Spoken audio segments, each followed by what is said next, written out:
ज्ञानतिमिरन्धस्य ज्ञानञ्जनशलाकया चक्षुर्मीलितं येन तस्मै श्रीगुरवे नमः.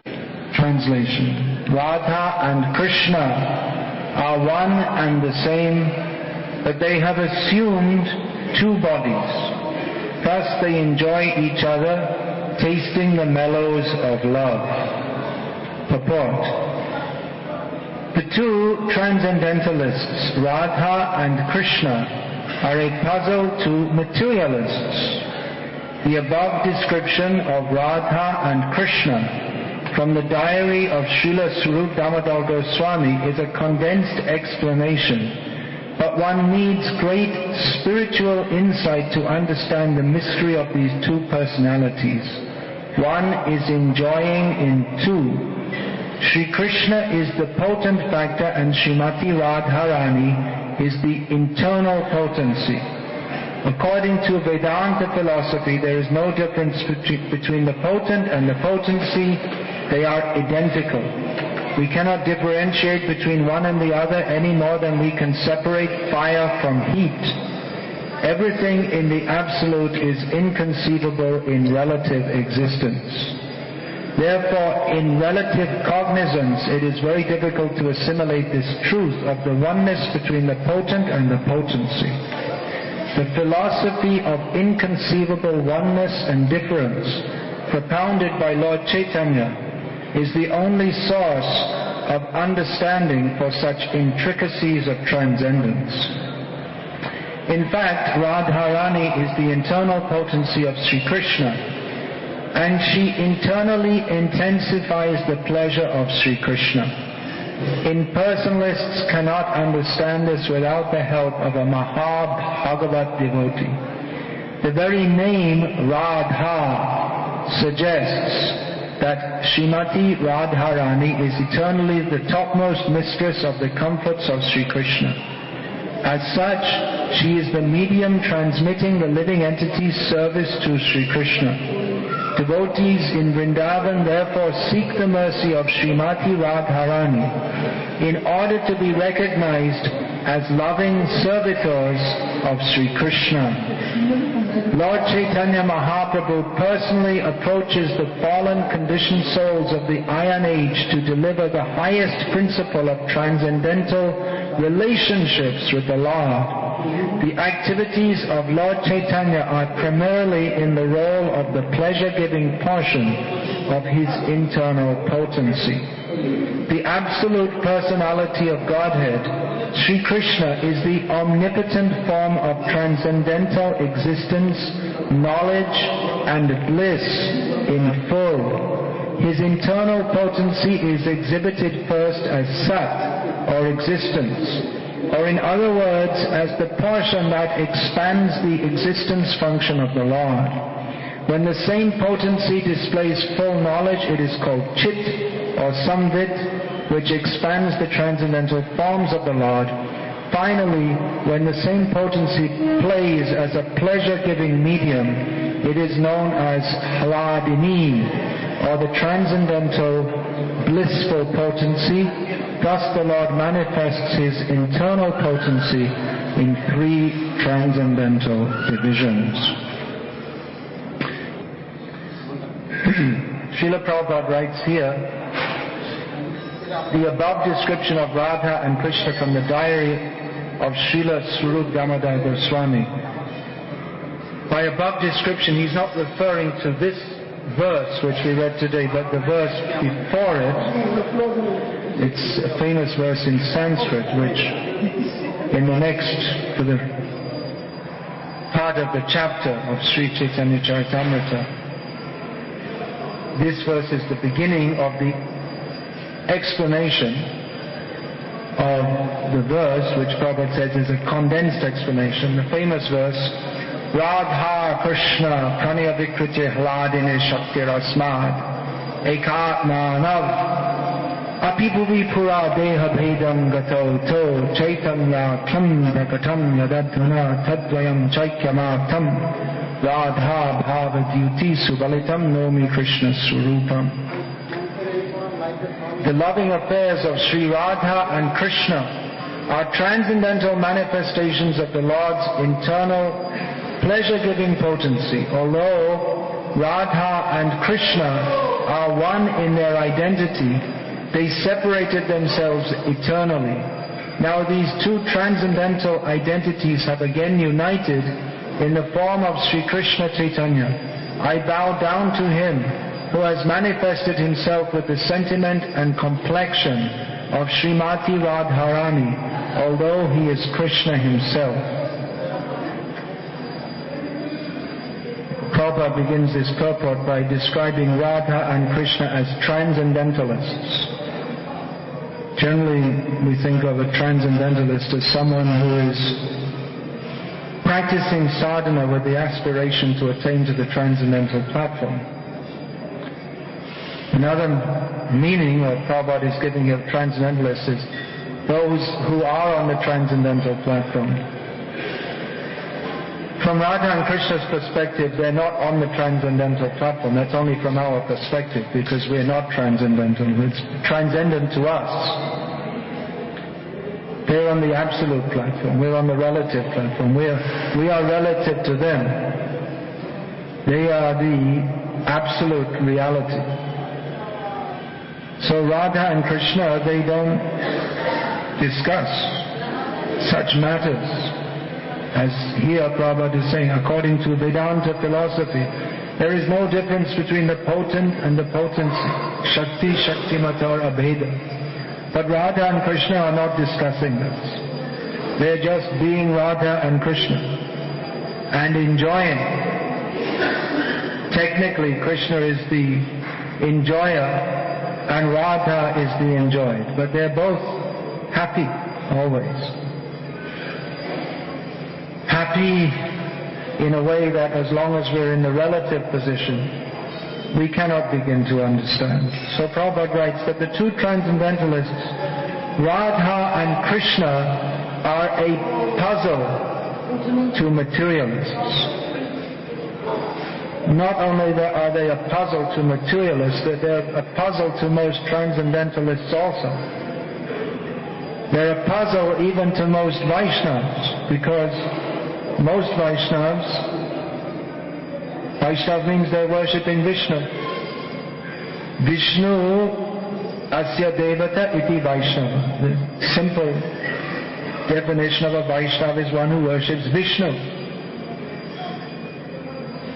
And Krishna means who is recognizing Krishna.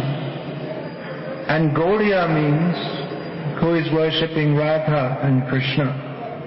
So even most Vaishnavas, they recognize Vishnu is supreme, or they may recognize Krishna is supreme, but it's very difficult to understand the pastimes of Radha and Krishna. We are enjoined not to speak above our realization. These verses are given for discussion. Should we speak on them or not? Well, we shouldn't take a vote. We should follow Mahajano Yena Gata Sakamta. We should follow what the great personalities prescribe. We should discuss. Because on one hand we shouldn't speak beyond our realization. On the other hand, unless we know what we're aiming for, then we're never going to get there. Then you're shooting in the dark. So what is the goal of the Gauriya Vaishnavas? Srila Prabhupada writes in one purport in this songbook that this chanting, he says, do not think that this chanting and dancing will not lead to the desired perfection. It will. And the goal of the Gauriya Vaishnavas is to join Radha and Krishna in their Rasa Lila. So we may join as a gopi or someone bringing the flowers, arranging the place of rest afterwards, or it could, very fortunate, it could be some grass. It's an aspiration which even Uddhava, who Krishna told Uddhava, you are more dear to me Natata me priyatama atmayonena shankaraha. He says that Natata me, no one is more dear to me. You are more dear to me. Natata me priyatama atmayonena shankara. That Lord Shiva and Lord Brahma who is born from my own body. Nacha sankarshano na shriya. Even Lord Balaram or even Lakshmi, my wife. Naivatna chayata bhavan. And even me myself, you are more dear to me than all of them and even to me myself. But Uddhava is asking, after he went to Vrindavan, was sent by Krishna to Vrindavan. He's the disciple of Brihaspati, so he's very learned, very intelligent, and known as the greatest devotee in Dwarka. But when he went to Vrindavan, he understood that Krishna sent me here not to bring a message to the residents of Vrindavan and the gopis, but even more so, I'm supposed to be speaking about Krishna to make the Vrajavasis somewhat pacified, but I'm learning from them. I have to learn. I learn from Brihaspati. What Brihaspati taught me is worshipped in the world, but there's this little place called Vrindavan which no one gives very much importance to. They're all Hastinapur and Dwarka and big cities. They're running up and down and making battle plans and doing politics, and who cares about Vrindavan? But Krishna cares more than even more than he cares for the Pandavas. He's doing so much for the Pandavas, but he cares. His heart is in Vrindavan. So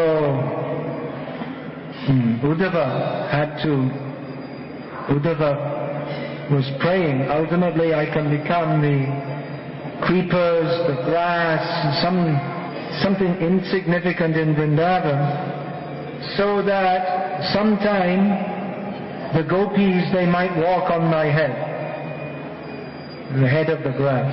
Trinadapi sunichena. Then I'll get their dust on my head. So who can understand this? It's beyond any material understanding, which is exemplified, although Uddhava is not a material person, he's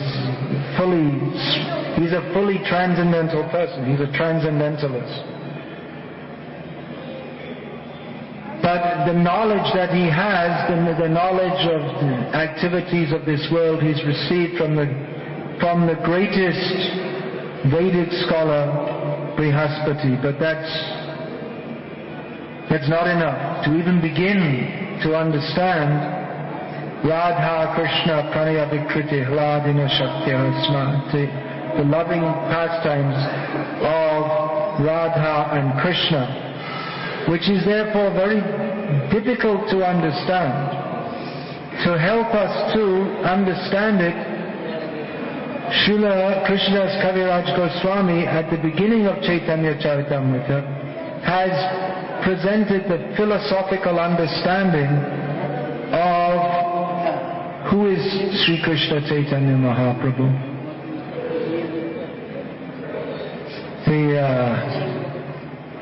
Those who like nectar, they like to hear stories only. We'll hear the nice stories of how Chaitanya Mahaprabhu is dancing in Rath Yatra, how he's chastising Jagadananda Pandit, and how he's rejecting Chota Haridas. There's so many sweet pastimes of Chaitanya Mahaprabhu. Chaitanya Charitamrita. Amrita means nectar, very sweet. But if we think we shall relish the nectar of Chaitanya Charitamrita without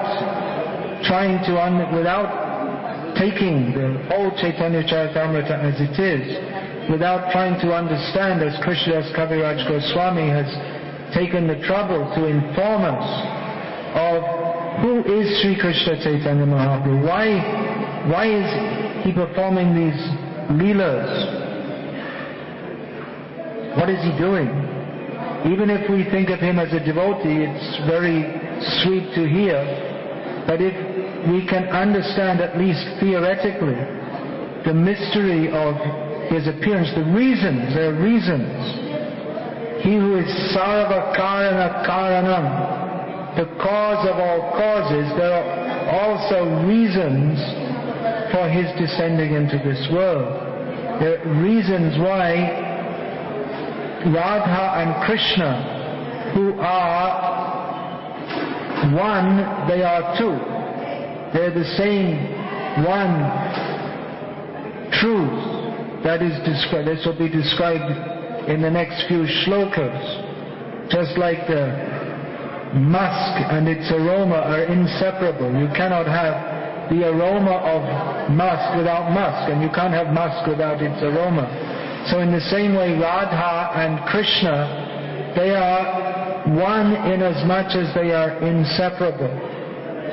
So all these points will be discussed by Srila Krishnadas Kaviraj Goswami, so that the readers of Sri Chaitanya Charitamrita,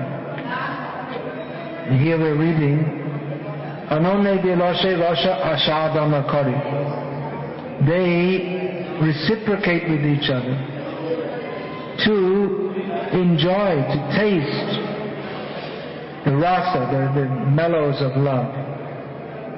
So devotees, by hearing Sri Chaitanya Charitamrita, they also relish, by hearing, they relish the natural ecstasy of the soul to be happy in Krishna consciousness. Srila Krishnadas Kaviraj Goswami, he compiled this philosophical section at the beginning of Chaitanya Charitamrita. Even though he was writing, he didn't know how long he would live, because from the non-transcendental perspective it appeared that his body was very old. He said, I may die at any time. I'm writing, but I can't see properly, and I can't even hold the pen properly. Pen in those days meant a feather. So he had so much of the pastimes of Chaitanya Mahaprabhu to record, but still he took the trouble at the beginning. He considered it important that at the beginning of Chaitanya Charitamrita he would give the philosophical understanding of who Chaitanya Mahaprabhu is. If we simply hear about Chaitanya Mahaprabhu without understanding, there's great benefit. The other two famous biographies in Bengali, the Sri Chaitanya Bhagavat and Sri Chaitanya Mangal, especially Chaitanya Mangal, there's almost no philosophical description in there at all. And Chaitanya Bhagavat, definitely not in the way that it's here in Sri Chaitanya Charitamrita. In Sri Chaitanya Charitamrita, here at the beginning, the first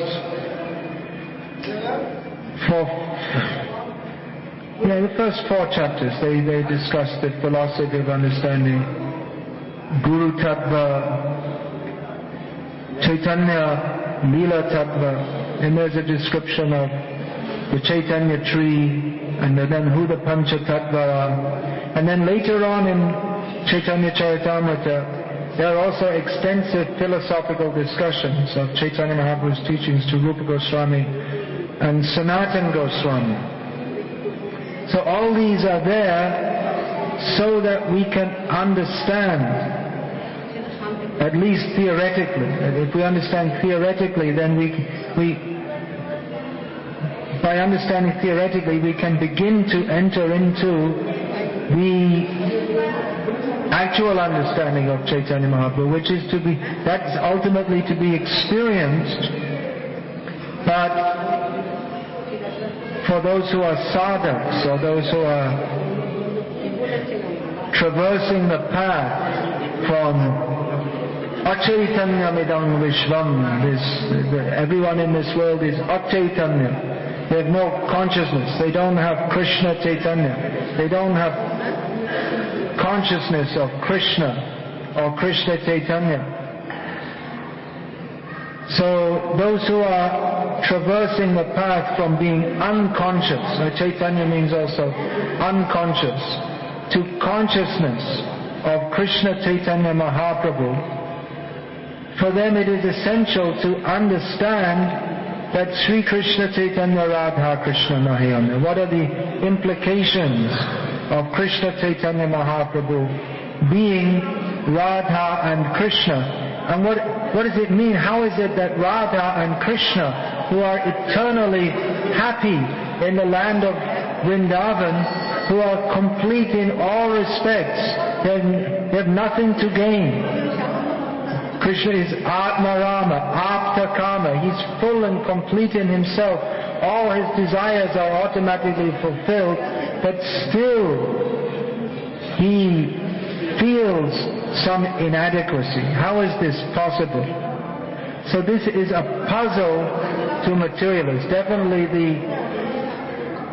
the non-devotees who somehow or other, there are certain non-devotees who are attracted to Chaitanya Mahaprabhu, but they're attracted because they're demons actually. They're attracted, just like so many demons, they're attracted to Krishna. They're always thinking of Krishna, but in an inimical way. So similarly, there are mundane scholars. They could study anything. They have to make a living, and they're intellectually inclined, so they could have studied butterflies, or they could have studied frogs, or they could have studied mathematics, or they could have studied the Napoleonic era, but they decided to study Krishna. It's another subject. Put it in a test tube and see what happens. If they have to make their living they bring their relative way of thinking to try to understand Krishna, which it doesn't work. At the very beginning of transcendental understanding is to understand that we cannot understand that which is beyond our brain power. Achintya khalu ye bhava natang tarkena yojiyat prakritebhyo yiparangyat chattad achintya lakshanam. It's almost like a roundabout statement that whatever is achintya, that which is not within the scope of our mind and senses and brain, can't be understood by the mind or senses or brain. So it's almost like saying, it's like this because it's like this. Well, that's a fact. Why can't you understand Chaitanya Mahaprabhu through the mind and brain and senses? Because it's not the right apparatus. You can't do it. You can't measure the density of an object with a ruler. It's good for measuring some things. You can measure, what's the width of this book, but you can't measure the distance from here to Hong Kong with a ruler. It's just not capable of doing so. So the mundane scholars, they like to understand, and they have invented a term, Gora Paramyavan. It means the theory that Chaitanya Mahaprabhu is the Supreme Personality of Godhead. But none of the devotees of Chaitanya Mahaprabhu speak about this, because they all accept from the very beginning. Vrindavan Das Thakur, he's from the very beginning, the first major Bengali biographer, or writing in Bengali, of Chaitanya Mahaprabhu. Before that, Kavi Karnapur, and the very first biographers, Murari Gupta, Swarup Damodar Goswami, they, from the very beginning, it's not that someone at some point in time dreamed up, like happens with the modern so-called incarnations. Someone at some point in time has a theory that, just like in Bangladesh, there was some more than 20 years ago when I was traveling there was a Hindu preacher called Vivekananda Brahmachari. So we met him once, and he was known as he had all the usual big Mahatma, 1008 glories and all this kind of thing. The next time we met him, he was an avatar. He'd been promoted. But that's not with Chaitanya Mahaprabhu. From the very beginning, it was understood. The devotees who are with him, they understood. The mundane scholars, they have to give speculations that when in Chaitanya Leela it's described how he showed to devotees he is the Supreme Personality of Godhead for seven prahars, 21 hours, sitting on the throne of Vishnu in the house of Srivas Thakur. He showed all his devotees he's the Supreme Lord, and that was recorded by the devotees and in their biographies. So from the very beginning there was no doubt in the minds of the devotees that he is the Supreme Personality of Godhead. But the mundane scholars, it is their business to doubt, because they are andhaya tandaya rupaniya manas tripisha tantram urudamni badha. They're blind following the blind, and when they want to become a leader of the blind, they have to exhibit their blindness.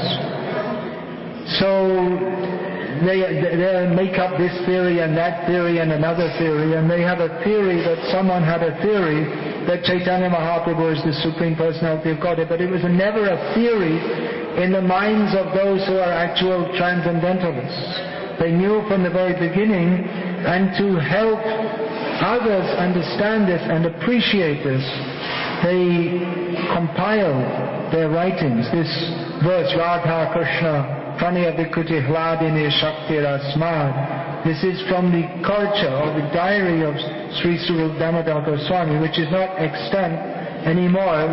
It seems he kept it secretly because that wasn't revealed very widely. But this Krishnadas Kaviraj Goswami, he has quoted the key verses from that, describing the personality of Chaitanya Mahaprabhu and why he comes to this world. So as Krishnadas Kaviraj Goswami describes, he's taken the culture of Swarup Damodar Goswami, the culture of Murari Gupta, who described the Navadip pastimes of Chaitanya Mahaprabhu. And he heard from Raghunath Das Goswami, who was with Chaitanya Mahaprabhu in Puri. So he heard from Krishnadas Kaviraj Goswami, heard from Raghunath Das Goswami. And in this way, he took all the Leelas and he fluffed it out in his own language. He elaborated on it. Not that he speculated, but he didn't add anything of his own. As he says, I'm simply chewing the remnants of that which is given by my gurus. So his gurus are Sri Rup Sanatan Bhatta Raghunath, Sri Jeev Gopala Bhatta, Dasa Raghunath. They all, with the exception of Jiva Goswami, they all personally were taking part in the pastimes of Chaitanya Mahaprabhu, and they understood who is Chaitanya Mahaprabhu. They're also all Shakti Tattva. They're part of Chaitanya. Just Radha and Krishna, they're one and the same. They're Shaktiman and Shakti. Krishna is the possessor of all potencies, and Radharani is Shakti. She is just as Krishna is the root or the fountainhead of all avatars, or all, not only avatars, but all the Vishnu forms, and even the Vrindavan Krishna, from him but are they're eternally existing. It is difficult to say, because it's difficult for us to imagine in our constricted consciousness what is the nature of God. But language, as far as possible, is meant for describing this. There's no use to talking or writing unless we discuss these subjects. So Krishna expands himself as Mathuresh, the Krishna in Mathura, and Dwarakesh, Krishna in Dwaraka, Partha Sarathi, and then as Balaram, Vasudev, Sankarshan, Pradyumna, Aniruddha, and so many forms. So in the same way, Srimati Radharani is the fountainhead of all Shaktis. That means within Vrindavan, all the gopis, and outside Vrindavan, there's Rukmini, Satyabhama, and all the queens. So Krishna and Radha, they are the original fountainheads, and the 6 Goswamis, Krishnadas Kaviraj Goswami, they're also Shakti Tattva. They can understand, they're gopis. And they've come to join Radha and Krishna, who has come as one, as Chaitanya Mahaprabhu, to assist him as their service. Their Shakti is meant for serving the Shaktiman, for giving pleasure to Krishna. So they give pleasure to Krishna through Radha. She expands herself in so many forms, and all these forms of the gopis, and on Krishna's side Balaram, he is the personification of, again, personification, it's not a very good term, but what can you do? It's English.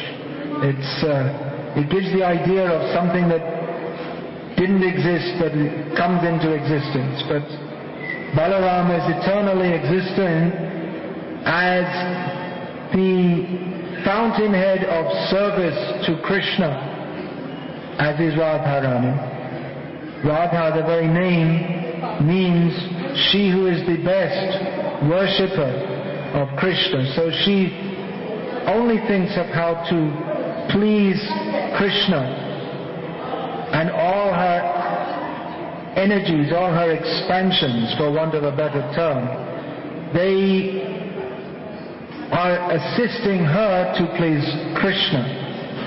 So this is, it's a mystery, it's a puzzle, Prabhupada says this, to materialists. It's an enigma. How can they understand? It's an enigma to them because from the point of view of materialists, so actually they shouldn't discuss these things at all, the pastimes of Radha and Krishna, they seem to be vulgar. But on the other hand, the great devotees of Radha and Krishna, they're not at all vulgar. Chaitanya Mahaprabhu was so strict, even in his family life.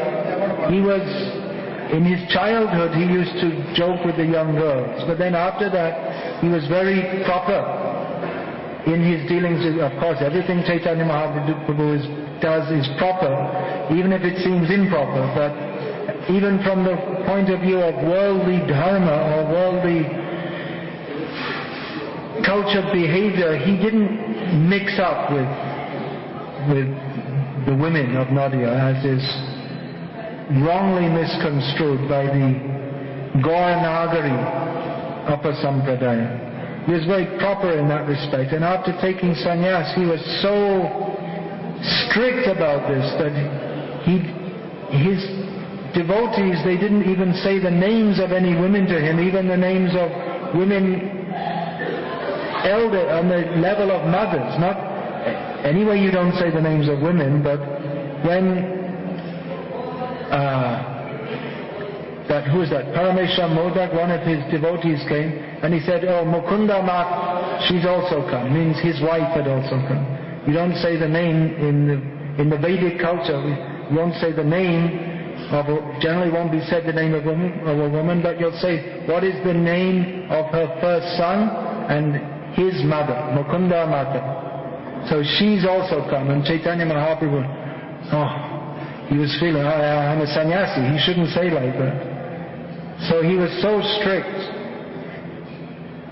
So Chaitanya Mahaprabhu and all the devotee, all the great acharyas who have worshipped Radha and Krishna, their behavior is exemplary in terms of moral behavior. Of course, there are certain rascals who criticize Chaitanya Mahaprabhu of setting a bad example by abandoning his widowed mother.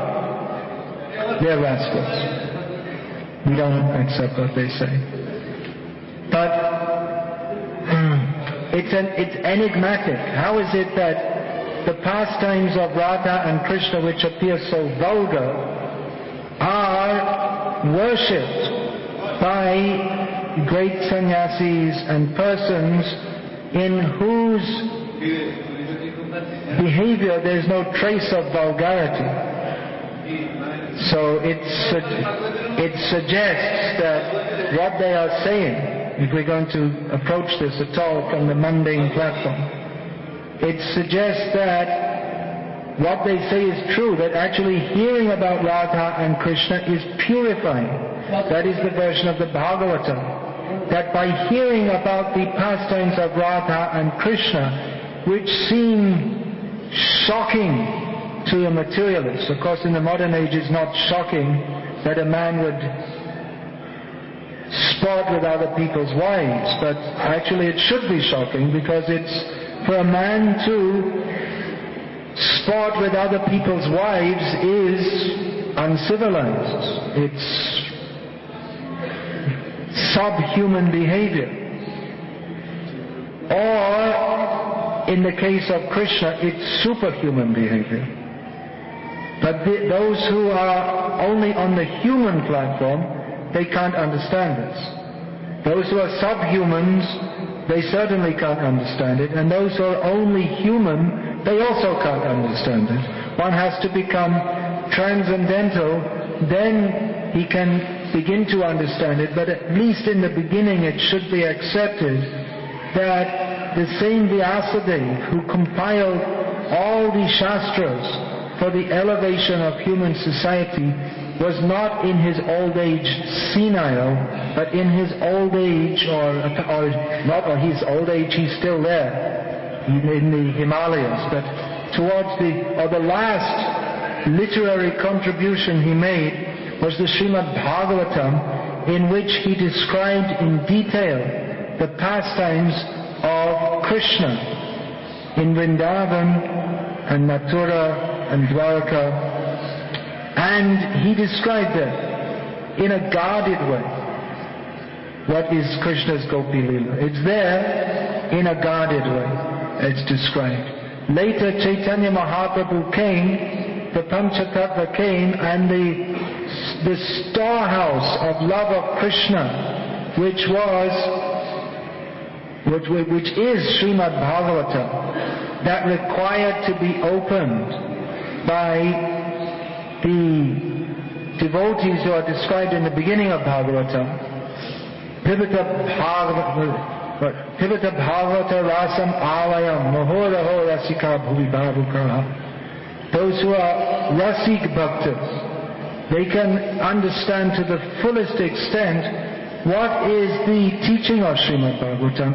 Here Prabhupada writes that Radha and Krishna are a puzzle to materialists, but they're a puzzle to Transcendentalists and even to great Vaishnavas who have established that Krishna is the Supreme Personality of Godhead, that the Param Tattva, the Supreme Principle or Supreme Reality is Krishna, or Hari, Vishnu, the Supreme Person.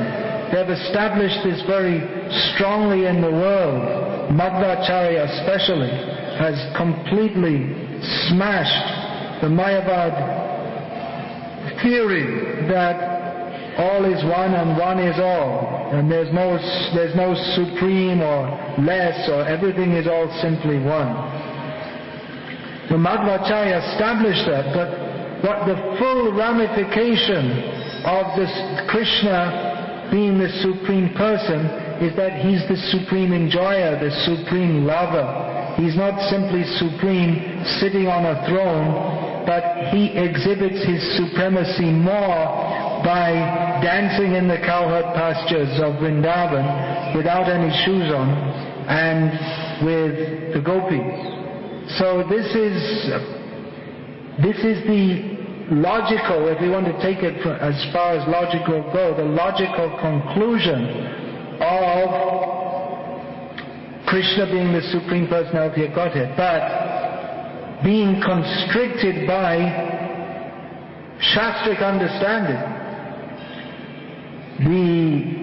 Many Vaishnavas, Madhva Sampradaya, for them it remains a puzzle and an enigma. Even if we go in the temple of the Sri Krishna Matam in Udupi, the heart of the Madhva Sampradaya, when we walk in the temple, what do we see? We see the deity. Who's been there? Udupi? When you walk in the temple, do you see the deity? No, you don't see the deity, because he's on the other side. You walk in and you go around, because he turned around. The story is the deity turned around. But what you do see when you go in, you'll see a big picture on the wall of Radha and Krishna, which according to Madhva philosophy shouldn't be there actually, because they don't accept Radha. But still they are, from the picture being there, it seems they also don't reject. It's a mystery to them. It's a mystery to them because they are perfect in understanding the Shastras. They have perfectly understood that Krishna is the Supreme Personality of Godhead, but they haven't perfectly understood the implication of what it means to be a person, which will not be described in the Shastra. That's not for everyone. In the morning newspaper you might read the Prime Minister. He said that all the whatever nonsense they say, the price of everything is going up. But you don't read how he had an argument with his wife. That doesn't come in the newspaper. That's his own private business. So what Radha and Krishna are doing, that's Krishna's private business. But it may be the Prime Minister's reading out, there's the price of everything, and he's thinking, what am I going to say to my wife when I get back? Because to him, his wife is more important than of course, it's Krishna. For him, Radha is more important. So it may not be for the Prime Minister, I don't know. But his emotional affairs are more important to him even than the state of the country or his ministers. And they're important. He knows he has a duty, he has to look after them. But to him, his own personal affairs, because he's a person, that's more important to him. That there was one king of England. He was supposed to become the king of England, and he gave up his claim to the throne because he wanted to marry a woman who was already divorced. And in those days, that was only 70 years ago, that was considered unacceptable. Nowadays, the President of America can have illicit sex left, right, and center, and people don't give a damn. Times have changed.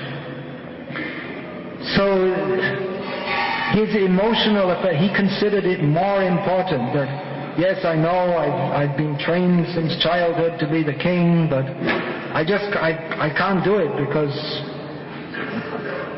I'm ruled by my heart. So Krishna also, being the supreme person, he's not simply a wooden or stone statue, but most important for him is, just like he says, Natata me priyatama atma yonena shankara nacha sankarshana shriya naiva atma ichayatha bhavan. That Uddhava, you're more dear to me than Brahma. Well, in the universal creation, Brahma is more important than Uddhava. So is Shankara, Lord Shiva. But to Krishna, Uddhava is more important because he loves him more. Uddhava loves Krishna more, and Krishna loves Uddhava more. So these are the internal affairs of Chaitanya Mahaprabhu, of Radha and Krishna, and we didn't even come very close at all to speaking about why Radha and Krishna are one, but are two, but again they become one. Of course, it requires a lot of time to discuss all these things. No, not a lot of time, unlimited time. Ananta, he's discussing timelessly. And I presume that will be discussed in the next few days, because that's the subject matter of the next few verses. And I'm supposed to have stopped already. So if anyone would like to make any comments or give any questions, kindly do so. And we should go on discussing these things. Why don't we do that for the next few days? At least up to Gaur Purnima. Why don't we make a vow, all of us, that we are not going to talk about the state of our stomachs or various political matters inside or outside of ISKCON. Let's discuss about Chaitanya Mahaprabhu. How about that? Is that a good idea? I think so. Let's do that. When we meet each other, we should discuss all these topics.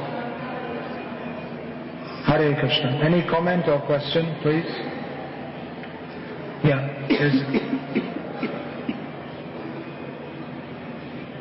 Someone, please.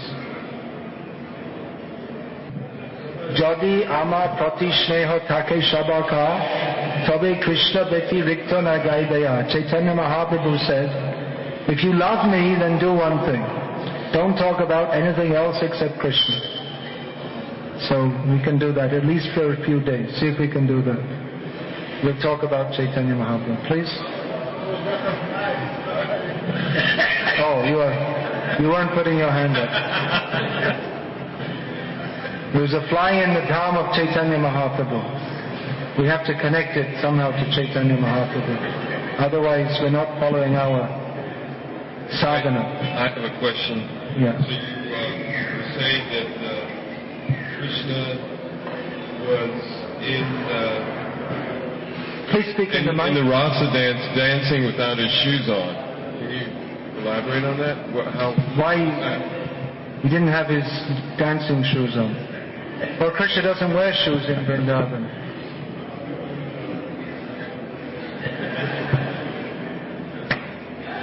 Because he loves the cows. He told his mother, I'm not going to wear. Either you make shoes for all my millions of cows, or I'll go without shoes. So he goes without shoes. And the gopis are crying. That the rough the stones and the spikes, they're hurting Krishna's foot. Also, all the living beings who are fortunate to be the grass, they get directly the mercy from Krishna's feet. That's his mercy also. If he had shoes on, it'd be a little bit removed. It's a speculation.